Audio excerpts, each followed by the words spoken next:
The automatic doors of Bradford Enterprises slid open, and a scruffy-looking man in tattered jeans and a worn-out hoodie stepped inside. His unkempt beard and messy hair made him look like someone who had been living on the streets. He hesitated for a moment, his eyes scanning the luxurious interior. Polished marble floors, glass walls, and modern furniture that screamed wealth and success. He took a deep breath and walked toward the reception desk, gripping a folder in his hands. But before he could even speak, the receptionist, a sharp-dressed young woman named Chloe, wrinkled her nose in disgust. "Sir, we don't allow loitering here," she said, her voice dripping with annoyance. "This is a private company. If you're looking for a handout, you need to leave." The man cleared his throat. "I have an appointment," Chloe scoffed, barely holding back a laugh. "An appointment? With who? We don't do charity interviews here." Before he could answer, a security guard, a bulky man with a no-nonsense expression, stepped in. "You heard her. Get lost." The man looked at the guard, then back at Chloe. He sighed, his jaw tightening. This was his company, his empire. And today he had come to see how his employees really treated people when they thought no one was watching. They had failed the test, miserably. As the scruffy-looking man stood his ground, Chloe crossed her arms, tapping her manicured nails against the desk. "I don't have time for this," she huffed. "Security, remove him." The guard didn't need to be told twice. He grabbed the man's arm roughly. "Let's go, buddy. Out!" The man wrenched his arm free. "Don't touch me," he said firmly. A few employees had stopped what they were doing to watch the scene unfold. Some snickered. Others whispered behind their hands. No one stepped in to help. "I just need to speak to someone in upper management," the man insisted. "And I need a vacation in the Bahamas," Chloe sneered. Neither of those things are happening today. Just then, a well-dressed man in an expensive suit walked past. His name was Ethan Blackwell, the company's regional manager. He stopped, raising an eyebrow at the disturbance. "What's going on here?" Ethan asked. "This homeless guy won't leave," Chloe replied with a smirk. Ethan turned to the ragged man, giving him a once-over before scoffing. "Why are you wasting my employees' time? This isn't a soup kitchen." The man clenched his fists, his patience wearing thin. "I just wanted to see how the staff treats people," he said slowly. Ethan laughed. "Well, now you know. We don't waste time on losers." The room erupted in laughter, and that's when the man's expression changed. Cold, calculated, unforgiving. "Interesting," he murmured. Then he turned on his heel and walked out the front doors. They had no idea who they had just thrown out. The next morning, the office was buzzing with activity. Chloe had already claimed her spot behind the reception desk, filing her nails while half-heartedly answering phone calls. Ethan was in his office, reviewing reports. Then, the doors swung open, and the same scruffy man walked in.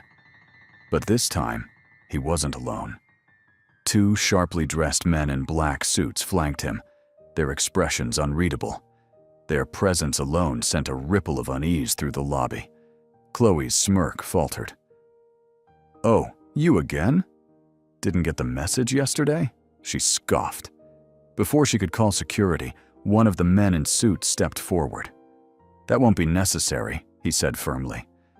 "Ladies and gentlemen, allow me to introduce you to the owner and CEO of this company, Mr. Alexander Grayson."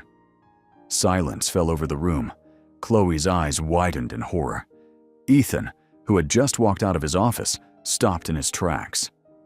"What?" he whispered, his face losing color. Alexander, now standing tall, with an air of undeniable authority, brushed off his old coat, revealing the expensive designer suit underneath. The transformation was staggering. "I came here yesterday to see how my employees treat people," he said, his voice calm but firm. "What I witnessed was disappointing, to say the least." Chloe opened her mouth, but no words came out. Ethan cleared his throat, forcing a nervous chuckle. "Sir, there must be some misunderstanding." Alexander held up a hand, cutting him off. "The only misunderstanding here is how you thought you could run this place with such arrogance and cruelty."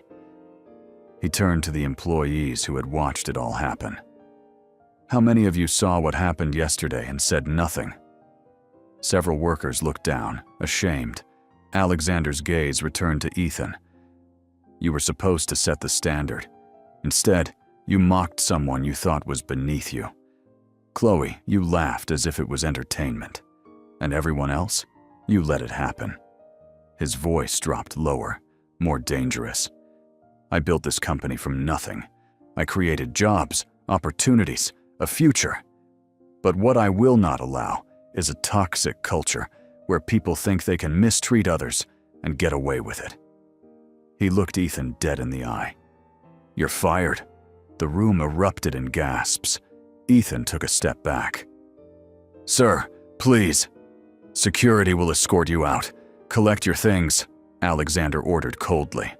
The regional manager had just been publicly humiliated and stripped of everything, and he wasn't the only one. Alexander's gaze shifted to Chloe. "As for you," Chloe's face turned ghostly pale.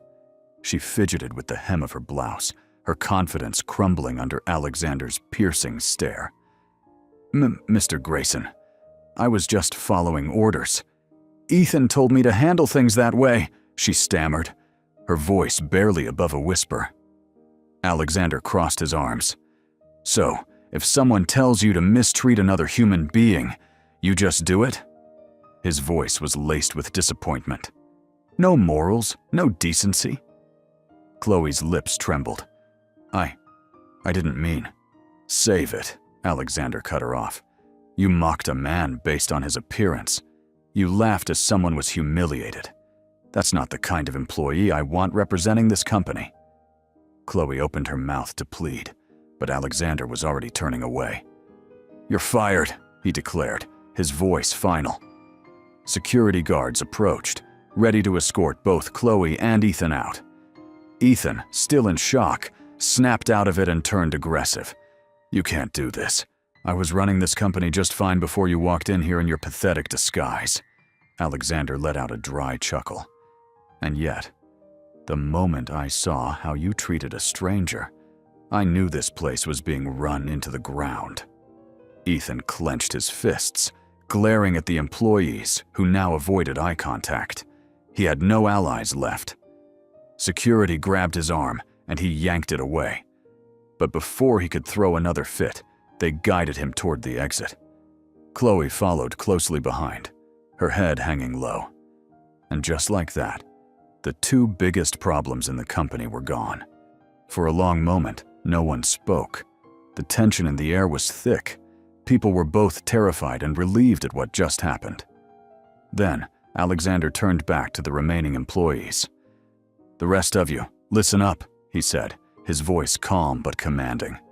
"This is a fresh start. If you're here to work hard, treat people with respect, and actually contribute to this company, you have nothing to worry about." The employees exchanged glances, some nodding in understanding. "But if you think this is a place where arrogance, favoritism, or cruelty will be tolerated, you're free to leave now." No one moved. "Good," Alexander said, satisfied. "Because from this day forward, this company will be run the way it was meant to be, where effort and kindness matter more than titles and appearances." The employees finally exhaled. For the first time in years, the workplace didn't feel suffocating. The weight of toxic leadership was lifted, and in its place, a newfound hope settled in. Later that evening, as Alexander sat in his private office, he reflected on everything. Disguising himself had been risky, but it had shown him the truth, the cracks in his company that had been hidden under polished reports and rehearsed presentations. And now, he had the chance to rebuild. "Never judge someone by how they look," he murmured to himself. It was a lesson Ethan and Chloe learned too late, but for the rest of the company, it was a new beginning. The company wasn't just saved, it was reborn.